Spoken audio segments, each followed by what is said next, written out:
Okay, welcome everybody to OAG's latest webinar. Good afternoon, good morning, depending on where you are in the world. Today we're going to be talking about the summer season, and in particular we're going to take a look at the US market. In order to do that, we have got a panel put together. Myself, Deirdre Fulton, and a partner in Midas Aviation, and what feels like long-time host of these OAG webinars, which we've been running since the pandemic. Got a mention in there. I'll try not to talk about the pandemic again. We're also joined by John Grant, who is also a regular serial attender of the webinar. John is OAG's chief analyst and well versed in talking about market developments, capacity, and what's happening in the aviation industry. So welcome, John. Thank you, Deirdre. I can't believe it's the end of March and we're so close to the summer program. It's just like, excuse the pun, it's fine. But yeah, and it's a really interesting time. I mean, what's happening at the moment is, fascinating. We'll talk about that, I'm sure, as we go through this. Great. And last, but by no means least, I'm delighted to welcome Brett Snyder to OAG's webinar. Brett's the president of Cranky Flyer, an airline industry focused company, and you produce a blog, network awards, and regular analysis on the industry, and also co-host a fascinating podcast. So I'm sure your reputation precedes you, Brett, but you're very welcome to join us today. Thank you. I'm happy to be here out here in the morning while you guys have your afternoon over there. Perfect. And just for those asking, yes, we will share the webinar. You've got a link later to a recording of both the audio and the slide deck, so no need to take notes as you go. Okay, so as I said, we're going to talk about the US market today, and we're looking at some summer 25 capacity and frequency trends. There's a sense that the domestic market may be slowing down, so we're going to talk about that and use Brett's experience of commenting on the US market to our advantage here today. We're also going to look at international capacity for this summer. Where's growth coming? What's it looking like? And inevitably, we'll get into how airlines' strategies are perhaps resulting in some of the things that we're seeing playing out in today's market. So feel free to drop us your questions as you go, and we'll do our best to get to those. But let's get started. So those of you who join us regularly will know that we always start sort of macro level and take a look at growth trends globally. So we've looked at summer, this summer versus last summer, although you'll see in the chart we're also comparing the previous year as well, just for balance. And reasonable position capacity is expected to be 2.3% ahead of last year, and year to date, first quarter January to March, a little higher than that. So there may be a bit of additional growth to come over the peak summer season, although in some markets we're seeing a sort of fattening out of the shoulder seasons. And that's something I think we'll probably talk about as we go on. We've also looked at domestic and international seat capacity for the summer season. So you can see where the big domestic markets are, of course. Asia Pacific, which is driven by markets like China, Indonesia, India and Japan, all included in there. And then obviously North America, where we're talking about the US market today. And beneath that, we're showing the sort of growth rates summer season on last year. So domestic, fairly mature in many markets. Obviously, sort of strong growth happening in Latin America, being driven by growth in both Mexico and Brazil. Colombia is also still experiencing strong capacity growth. North America has a much more mature, stable market, and we'll get into some of that shortly. Just 1% up this summer on the domestic side.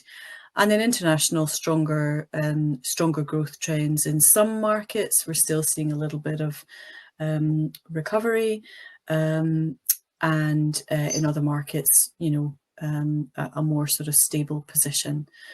John, any key takeaways for you on the kind of global position?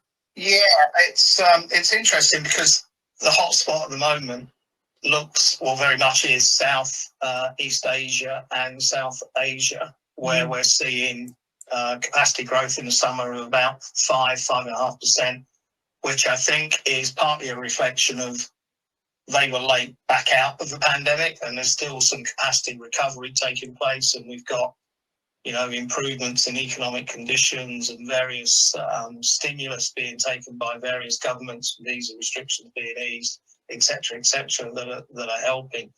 And that average that you mentioned is about 3.2 for the summer. So that's sort of returning to normality, I think. What is really interesting is that North America is the region of the world with the lowest growth rate this summer. Now, there is no doubt that, you know, Spirit is a major factor in all of that. There are 15 million seats down purely from that airline's reorganisation compared to summer 24. But there are some other factors at play in the domestic market. I'm sure Brett's got some insights on. But the other thing that I keep going back to, and I actually went back to 2019 and said, okay, if we'd have been growing at 3% in terms of global capacity per annum, where would we be now compared to where we are? And we're about 450 million seats below what would have been the expected capacity if the market had continued to grow in its normal manner. And obviously, there's Boeing production issues, there's Pratt & Whitney engine issues, there's consumer confidence, there's a whole host of things. But, you know, one of the things that I think is an interesting discussion today is the enforced capacity discipline that we've seen in the last couple of years. Is that coming to an end? And what is the situation going to look like in 18 months' time, when we have all of this capacity that's coming back online? Yeah. We have airlines like Indigo taking 1 aircraft a week at the moment and bringing that into production. We've got Wizz saying that they're on the right side of the recovery in terms of fleet. All of these things are significant changes that will impact demand. And then, of course, you know, we have some of the bigger geopolitical issues that we need to wrestle with. Europe needs the Ukrainian market to be reopened so it can suck up all of the additional capacity that's going to be coming in the next 18 months, I think. We're diving right into politics right from the geopolitics right from the get-go.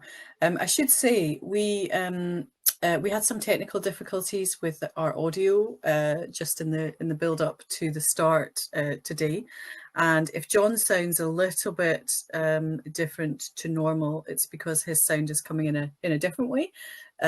So bear with us if the sound quality isn't as sort of tip top as it normally is, but we'll do our best to try and persist with that. Okay, so in light of what you were saying there, John, we're showing on this slide just an overview by region of capacity and frequency. You obviously sort of acknowledged there's strong growth, and this is total capacity, so domestic and international.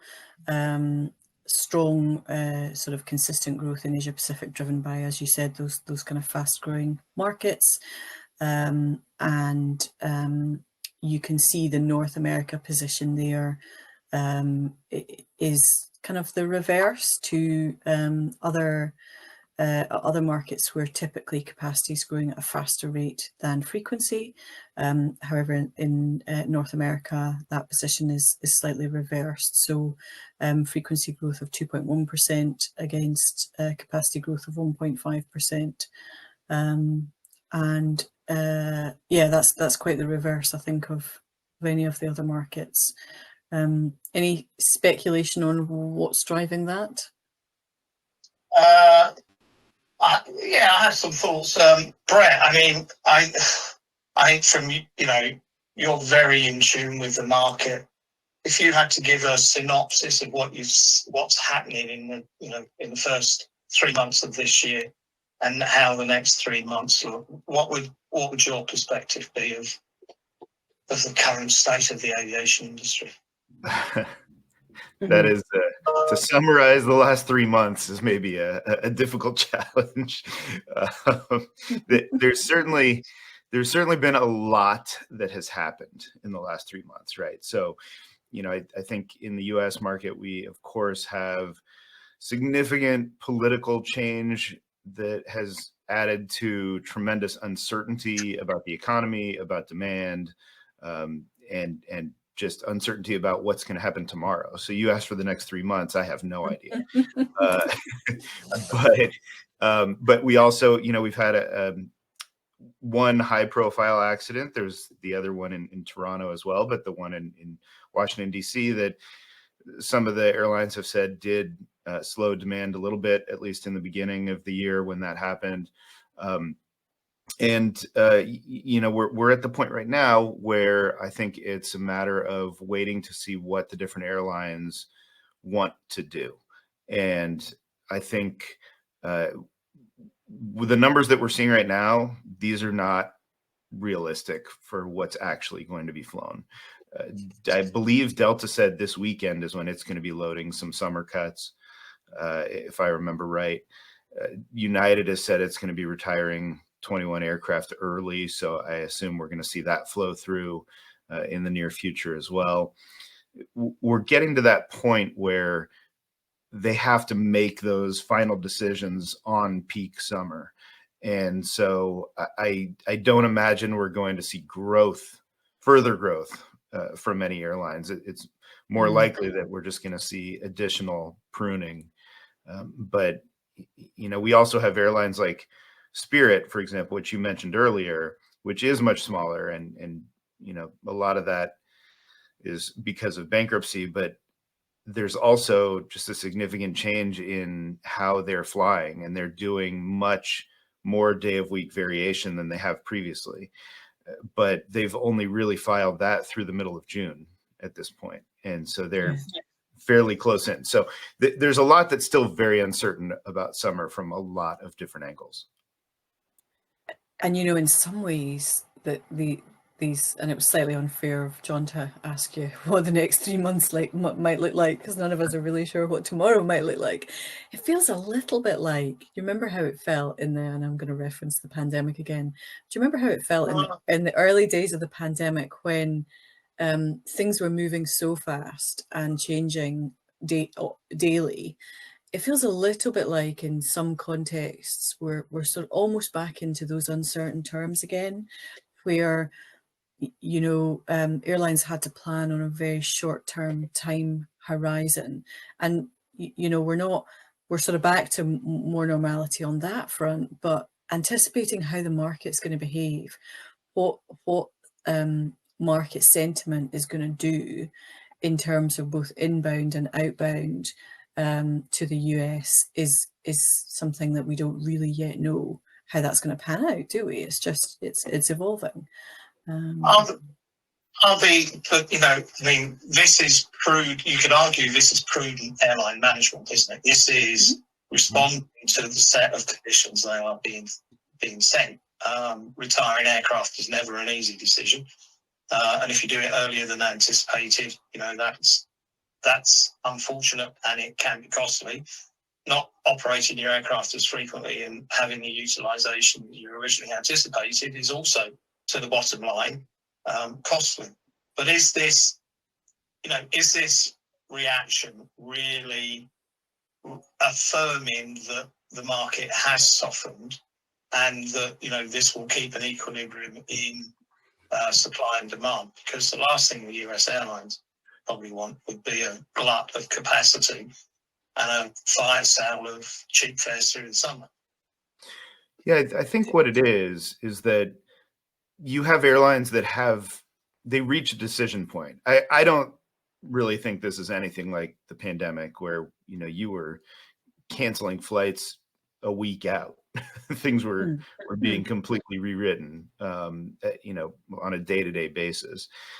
This is more, I think, shrewd medium-term planning, but the airlines are reaching that point where they say, okay, summer is coming quickly and we have to make decisions, even if we don't know exactly which direction this is going to go. And it seems like, at least based on early results from this year and what the airlines have guided downward, some of the airlines have guided downward, but looking at what they've seen so far, I think they have to make that decision that they would rather err on the side of capacity constraint. And maybe something will have been left on the table, but it seems like it's probably a safer bet for them right now. And for someone like United, they built themselves for this purpose. They wanted to have that flexibility, to have a mix of older owned aircraft that they could retire more easily. And these airplanes were going to be retired anyway. They're just moving them up. So they wanted that flexibility, and now they're going to use that.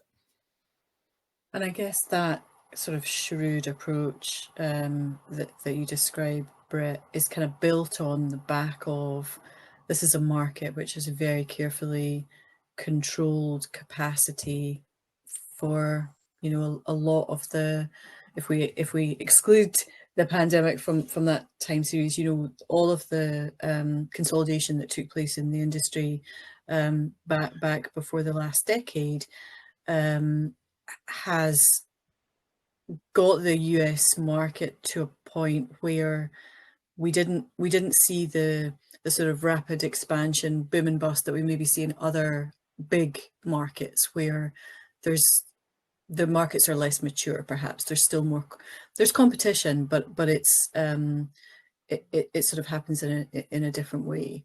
So I guess my perception, sort of looking at the US market, is that it's more it's managing that process better than other markets, perhaps.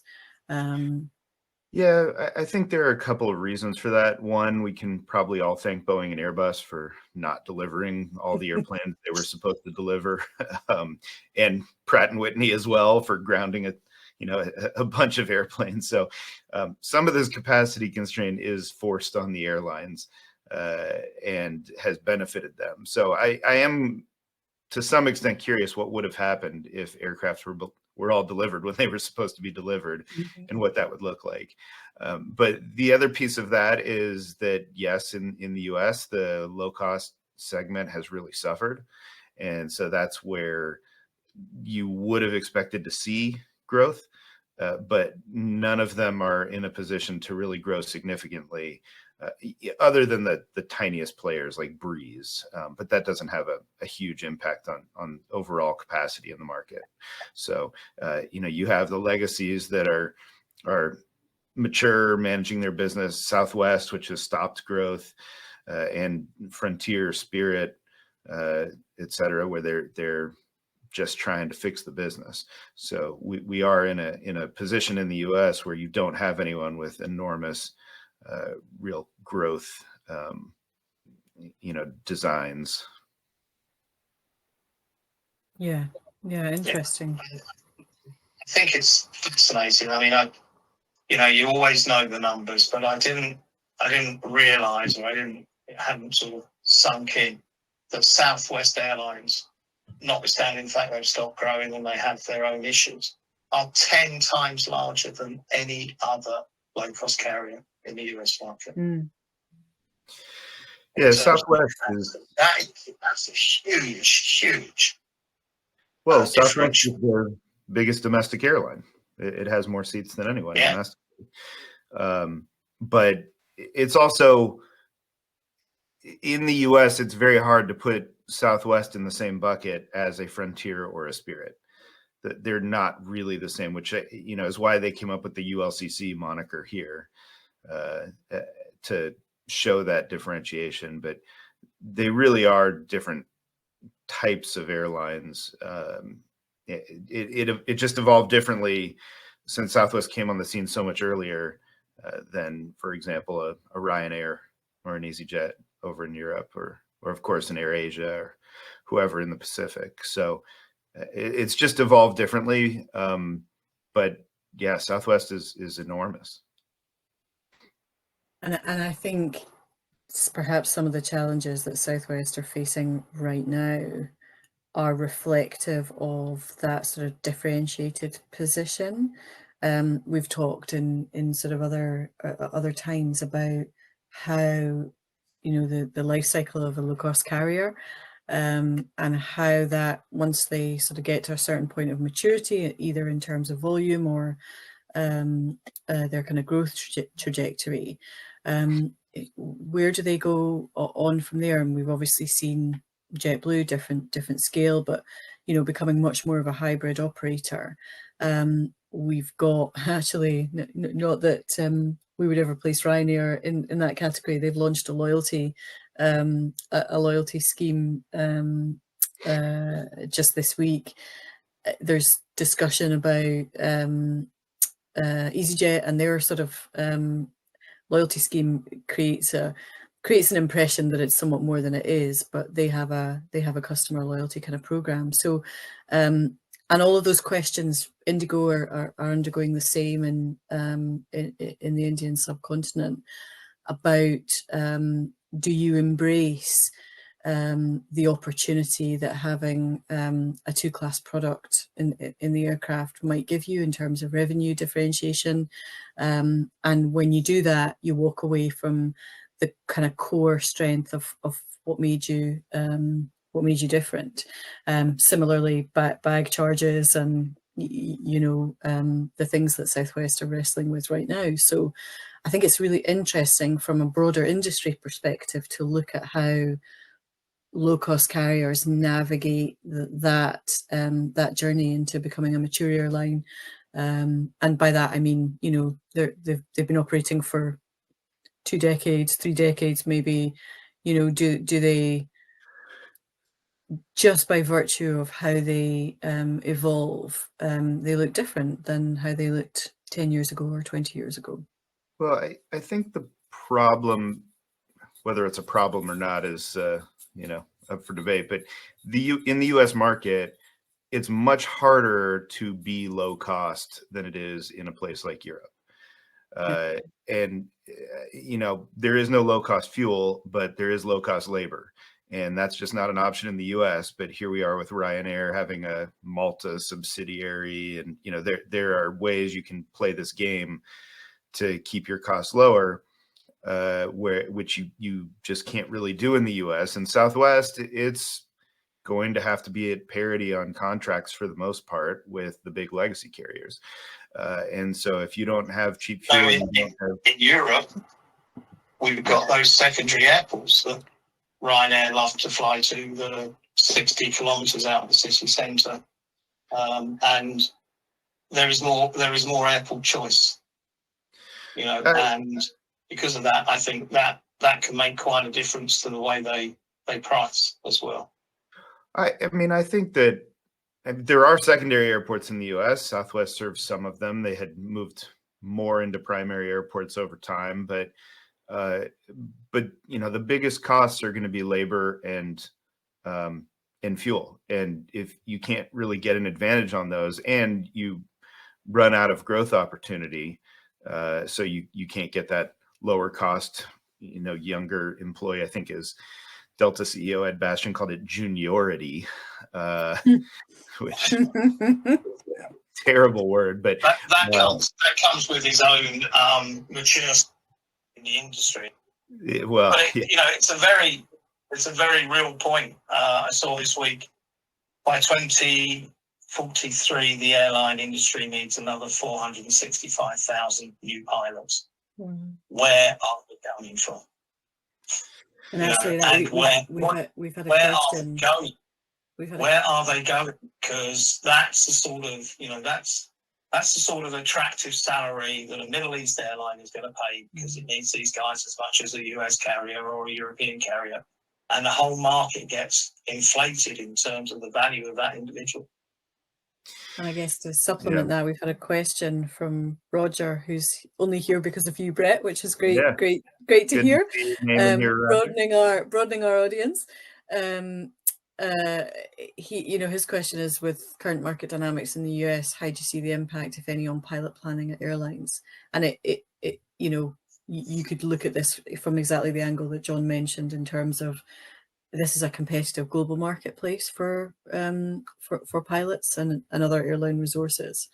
How do the big guys, the US majors, keep up?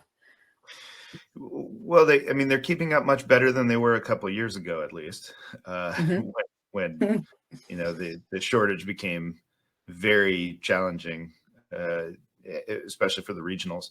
But I think what happened, and what we saw a couple of years ago, wages went up. Mainline didn't really have an issue, but on the regional carriers, wages went way up. And so I think, as much as this is bad news for smaller cities, but the regional world is just sort of dying in the US. It's very expensive to fly these airplanes now, with the cost of crew and so few seats that you can spread it across. So, for the legacy airlines, there are markets that certainly can still generate the revenue for that. But I think part of the issue will just be fewer regional pilots, and this goes toward what you had shown as sort of the global trend of higher capacity and frequency, not quite as high, because you just need to increase gauge and find a better way to allocate the costs and drive them down. Now, it went too far in the US, and you have Spirit and Frontier flying 230, 240 seat A321s. And those are just huge airplanes, and you run out of markets where you can fly those. And so I think there is that problem of going too far, but that's certainly one way to manage pilots, is higher capacity, higher gauge, and lower frequency. And so you need fewer of them. But ultimately, the market will settle. You will improve the pipeline. The airlines did a lot in the last couple of years to try and improve that pipeline.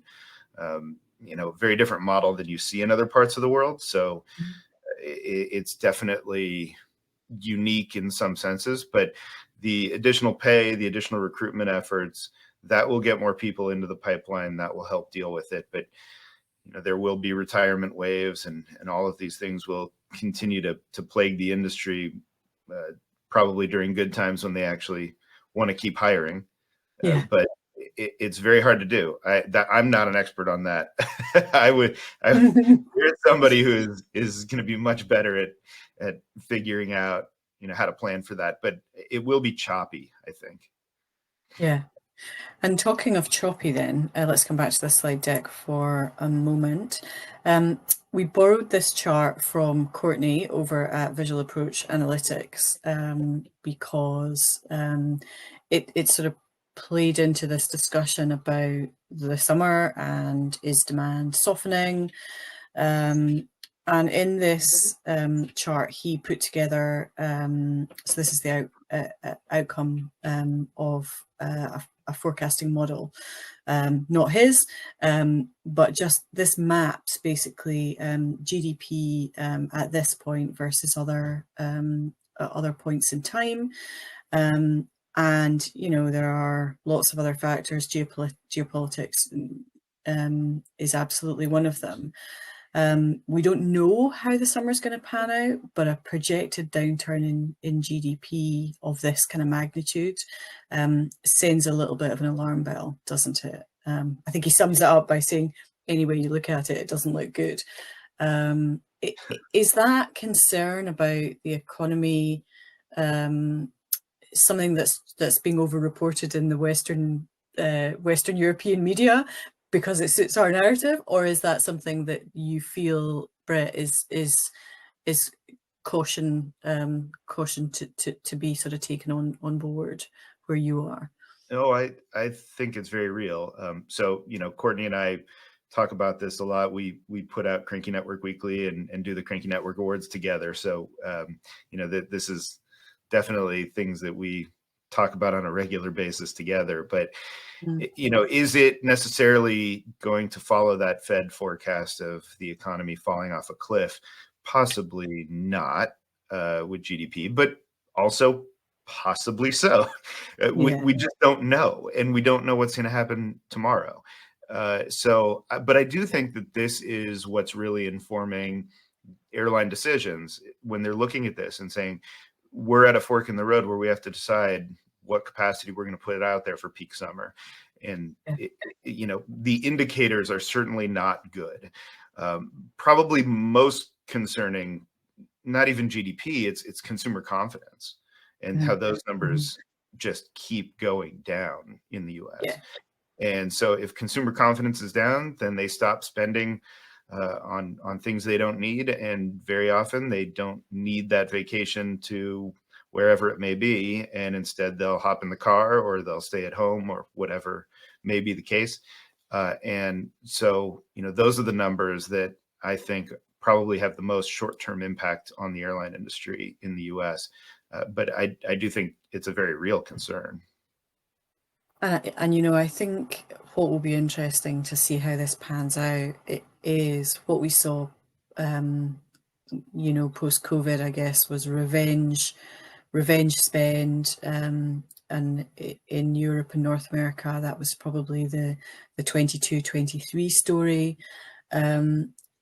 Then the energy crisis, the cost of living increases that we all kind of felt in our pockets, mortgage rates going up, rental costs increasing, etc. We were somewhat surprised last year to see that travel demand held up. And our sort of sense of that was that actually people were still prioritizing travel for leisure, largely leisure purposes. So, here we are thinking maybe the market's going to shift again in terms of there's just too much uncertainty. Maybe there's a threshold that people can sort of prioritize travel. There was a shift, I guess, in what we kind of did our bucket list stuff that we wanted to do, and we realized that we love to travel and travel's important. I wonder what the threshold of that is in terms of that's all great in a positive economic environment or a relatively positive economic environment and a stable geopolitical environment. When some of those levers start to shift and change, then maybe what we're seeing is sort of early indications of that. And we'll talk about, we've got some data later on to talk about maybe some of the early impacts that we're seeing on booking trends. Airline, not just in the US, but anywhere. As an airline, your ultimate obligation is to your shareholder and to provide a return. And if that means today you feel you need to make these cuts, then that's what you're going to have to do. And you can't wait or second guess consumer confidence and where that will go in the next 3 weeks or 3 months. You've got to act with what you have in your hands. Yeah, good point. And that, Brett, I think, to be fair, I think whichever way you look at that slide, maybe you should just think about flipping it upside down because it looks really positive at that moment in time. Well, yeah, you could do that. But I think also it's important to look at, consumer confidence was not an issue last year. It is an issue this year.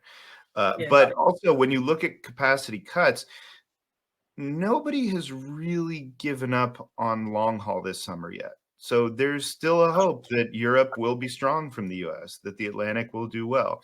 Where the cuts have come is more in the domestic market, just to kind of thin out the herd a little bit and hopefully prop up fares on the flights that remain, I think. So So this is not suggesting that nobody is traveling anymore. And they've also noted that premium is still holding up well. So, the real concern is those in the back that are the most price sensitive people. Now, I wouldn't be surprised if we do end up having trouble this summer. And I think the airlines probably have that similar thought as well. They're just not willing to give up on that yet and start pulling back, because I think the uncertainty in the US political system is hugely problematic for consumer confidence. And if anything settles to a point, then it may be able to change rapidly. But it doesn't look like anything is going to settle anytime soon. So, I mean, I certainly have concerns about summer, but what do I know? I think you And then where is it? Is it, if it is transatlantic, there is a huge amount of capacity. Is it going to be the tier 2 European markets and destinations that are going to be impacted? So the Barcelona gets dropped, the Nice gets dropped, but you keep the same frequency on London. That's one strategy. Or the other one is actually you drop the frequency on London because you've got 9 a day, so you can afford to do that. Yeah. But I will keep on Barcelona, which is only once a day and serves a slightly different market. That's an interesting question that we're going to see being worked out in the next few weeks. Yeah, and I don't know that. I think for different airlines there'll be different views on that in terms of the kind of composition of the market and the strength of that market, and all of those things. I mean, if I were a betting person on this, first of all, London is special in that you have to use them, right? You don't have that much flexibility, or you're going to lose your long-term slot options there. But the other thing that we have seen more recently, especially from United, we've seen it from American to some extent as well, there's a lot of hub overflight going on to Europe. You see a lot more West Coast to Europe. Denver is getting Rome this year for the first time. So, these are routes that have done very well, but they are likely, if you need to sacrifice something, those are the easiest ones to sacrifice. And then you can route people through your other hubs if you need to. That's where I personally would probably be looking if there was a general weakness. But you never know until you see the individual numbers at the airlines, what they're seeing. But that's where I would be thinking is possibly the easiest way to remove capacity. And of course, I'm just mentally trying to work out the distance there and think of whether it is in the XLR range. That map with all the dots. Maybe it's just not. No, and there's no. But, we're like a cycle ahead of that, aren't we? We're not quite there yet in terms of those thinner markets that would really benefit from being operated on a narrow body rather than a wide body. Are what may be the saving grace for those kinds of, as John says, tier 2 to tier 2 cities, or tier 1 to tier 2 cities. Yeah, the US carriers just don't have any of those yet. They're coming soon, but they're not really going to impact this summer. So America's first aircraft has just come off the production line, hasn't it, in Hamburg? Missing a couple of logos apparently. Yeah. I mean, that's maybe a 26 possibility to be able to flex that way, but I also don't think that's necessarily going to be the real issue at this point. It also depends on exactly how they're configured, and if premium truly does hold up, maybe you still don't want the XLR because it doesn't have enough premium seats on it, and it's not going to work as well. So it really, there's a lot that depends on that, but it's just not an option for US carriers this summer. It's also there's a question from me around the consumer perspective about traveling long haul and the narrow body. I think is impacted by the source market that your consumer is in. I think if you've flown long haul in a wide body and that you've had that experience, I'm sweeping generalization here, but you might be more reluctant to exchange that for a narrow body experience. But I guess the caveat to that is price. You know, if price is the differentiator, then you know, these are all things that we'll see play out, I guess. Well, Let me it's come. price, but it's also schedule. I mean, these are supposed to open up nonstop markets in theory. That, you know, if you're going to have a nonstop on that versus a connection on a wide body, that's going to be the case. And I think people may think of this as, well, I don't want to get on Ryanair to fly across the ocean. Well, no, look at the inside of what they're doing to these XLRs. Yeah. You know, these are flat beds up front, really nice. And in coach, it's 3 and 3 across, but you know, is that any worse than 3-4-3 across on a 777? No. It's Yeah, we no, all you're love our right. wide bodies, but it's gonna be Yeah, fine. And I don't think yeah, anyone's gonna really have an issue with this. yeah. Well, we might come back and test you on that. Yeah. Let's come back to this slide deck for a moment. This was next up anyway for us to look at, and this is just obviously all based on capacity. We are showing here on the left the share of capacity that operates from the US internationally by region. So Europe is still by far the biggest international market, with almost half of all seats this summer. And the UK is the biggest and, you know, the most mature and not growing this summer anyway. Where is growing is a kind of continuation of what we've seen over the last couple of summers, with strong demand for Italy, Turkey. Ireland has grown significantly this summer. Greece, and somewhat surprisingly, but it's from a very, very small base, Finland, but that's about capacity that's being put in by Finnair, I think, because they're redeploying aircraft that were previously operating to Asia. So it's sort of interesting to see, you know, in the context of what we were saying about consumer confidence. This is obviously reflective of the summer plan right now. It's going to be interesting to see how demand actually holds up against capacity, and what, if any, kind of fluctuations we see of that. There's a sense for me, certainly, that plans are made, you know, people are traveling this summer. How things go forward beyond that, I think, will be interesting to see. But, you know, usually when you look at some of these, I mean, Turkey, that's all about Turkish Airlines connectivity through Istanbul into the Middle East and other Central Asian markets that they serve so well. They're not going to drop that. You know, that's going to stick in there forever.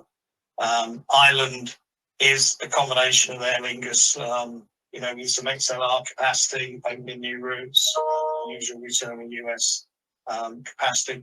Finland and Finnair doesn't have much choice, to be perfectly honest. They've got to stick with it because there is nowhere else for them to go at the moment, which is unfortunate and something maybe probably never expected. Maybe the ones that are a bit vulnerable are Greece and Italy, which are, you know, classic summer sun, VFR, diaspora type markets. Norse have entered the Athens, Los Angeles market, which is a bold step. Whether there's any market for it, we'll find out in about the 1st of July, I think. Yeah, a couple of months' time. Yeah, but it's you know, some of these are optimistic stretches by carriers who are looking to place some capacity somewhere. Yeah, I mean, I look at this and I think from a U.S. summer leisure perspective, it's Greece, it's Spain, it's Italy.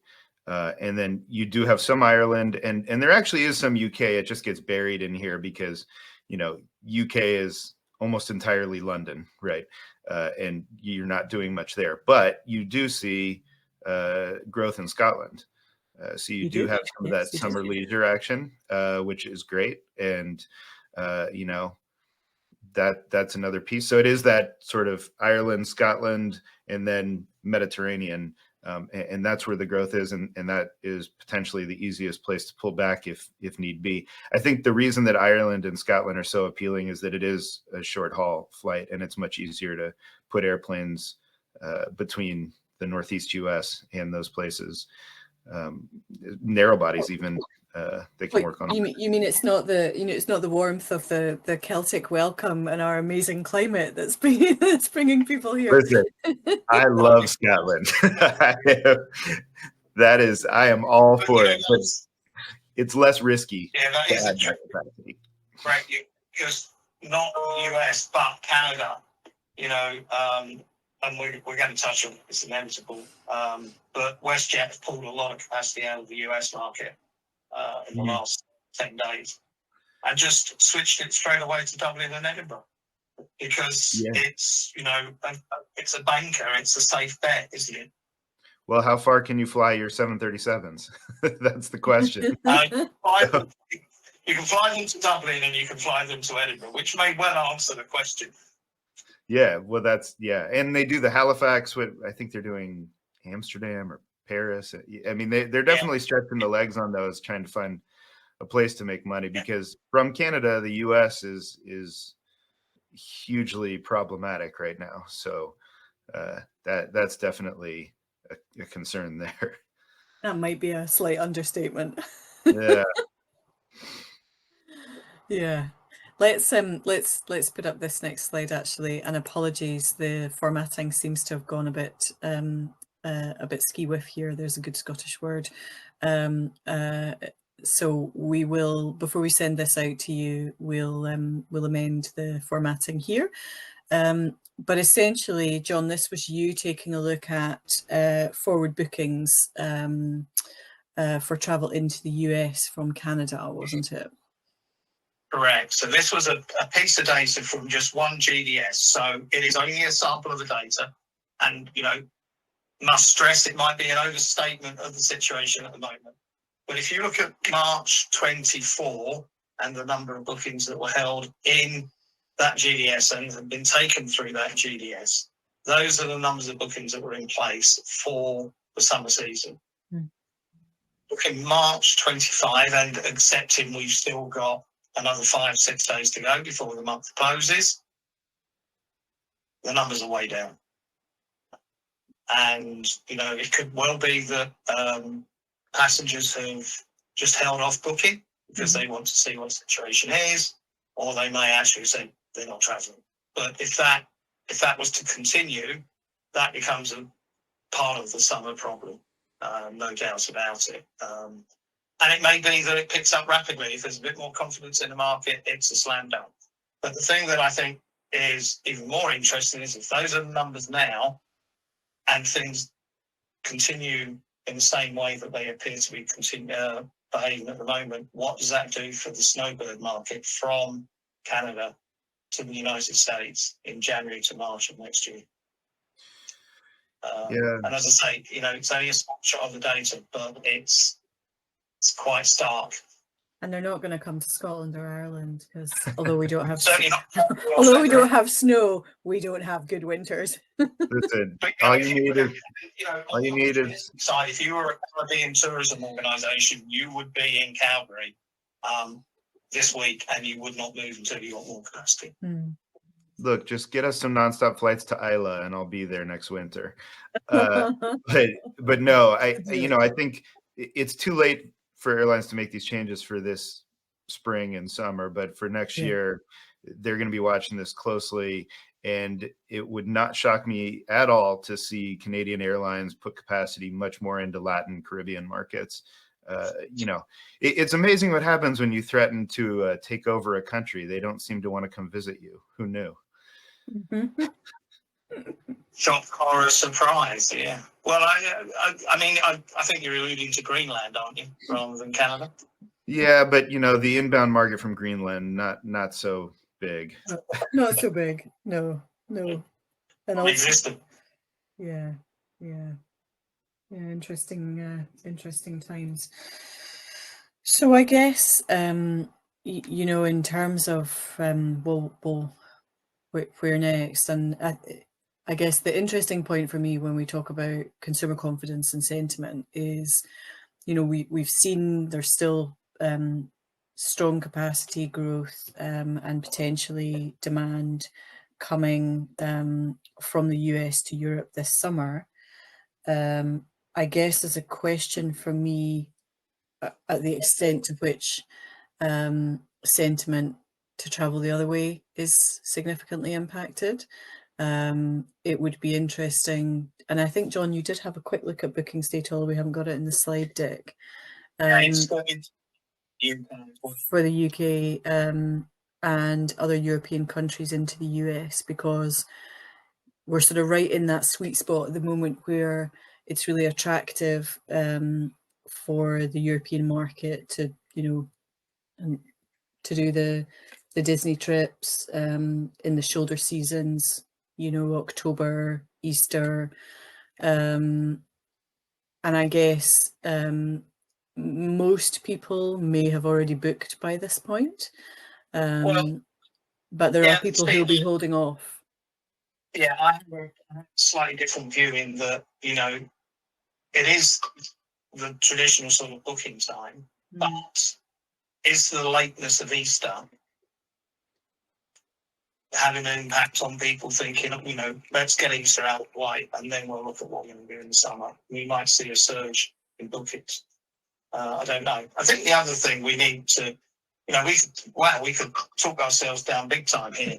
Let's not forget there are growth markets in the US. I mean, and I feel that I might be opening a can of worms here. Mm-hmm. The Mexico West market is seeing a lot of capacity growth from the Mexican airlines, partly because they got their fleets back and some of their MRO issues are over and done with.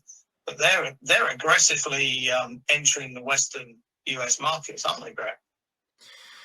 They have been growing. Volaris and Viva have both been growing significantly, but that is largely VFR and less leisure. So, you know, if you're going to spend money to go see people, there's a good chance it's going to be your family. Of course, there is this potential impact of mass deportation and everything else going on. But, you know, even if that were to happen, you still have an enormous population of legal residents or citizens with Mexican family, and just the back and forth there is huge. So, you know, you do have Aeromexico is largely, you know, as they call British Airways, London Airways. Aeromexico is Mexico City Airways.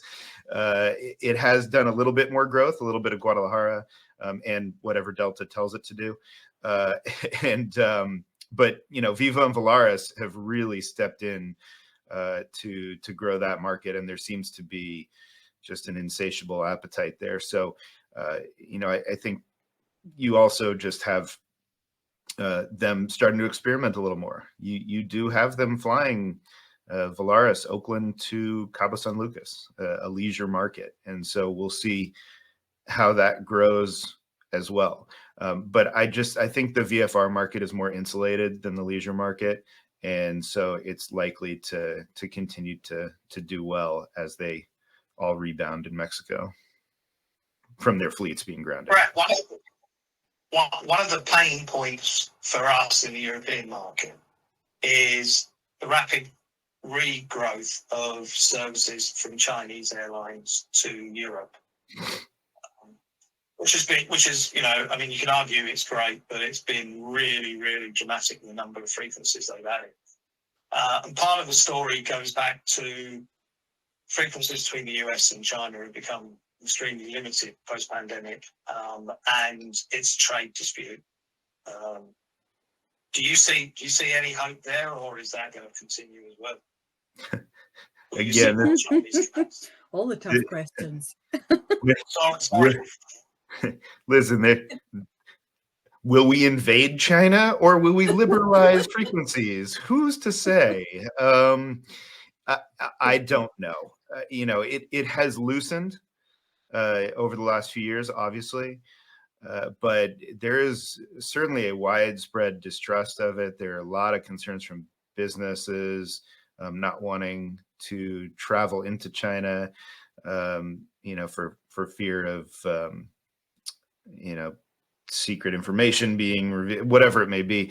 And then, there's just also this push for, we need to rebuild manufacturing and with tariffs and all of this. And so will that result in some sort of significant shift at some point? I don't really know. And it's hard for me to know where the current administration actually sits on this, because it seems to change regularly.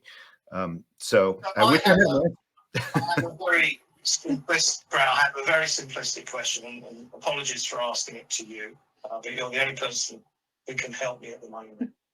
Does the administration in the US understand the implications of its actions on the aviation industry?